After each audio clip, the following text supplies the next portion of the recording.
L'intention de cette vidéo est de découvrir la fonction d'aide du prédicteur orthographique. Pour ce faire, on va d'abord ouvrir Lexibar en double-cliquant sur l'icône.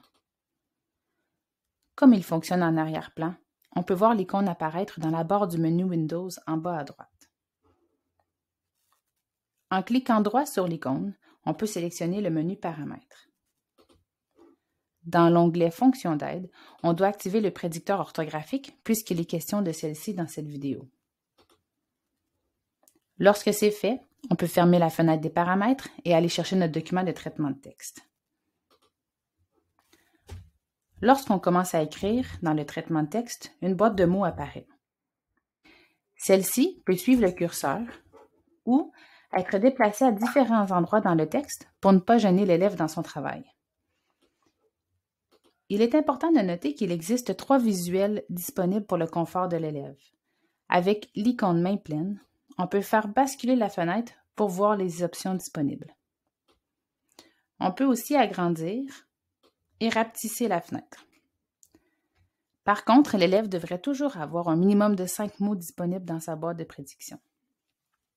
Pour son confort visuel, il peut aussi choisir la grosseur de l'écriture. Puisque notre intention est que l'élève s'en serve le plus possible, il doit choisir ce qu'il préfère. Une fois le choix fait, Lexibar le garde en mémoire. Alors, lorsque l'élève commence à écrire un mot, le prédicteur le soutient sur le plan orthographique. L'élève doit tout de même se questionner sur quel mot sélectionner. Comme dans l'exemple, les élèves, il doit choisir le mot au pluriel ou au singulier. Lors d'un clic sur le mot, si la synthèse vocale est activée, le mot lui est lu.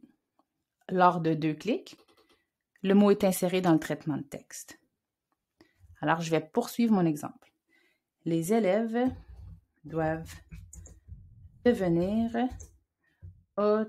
autonomes. Si le mot souhaité n'apparaît pas dans la boîte de prédiction, l'élève doit se questionner sur les différentes graphies du son possibles.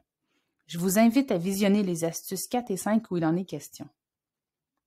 Pour terminer, le prédicteur fonctionne aussi dans les documents PDF ainsi que dans les documents Google et lors de recherches sur Internet.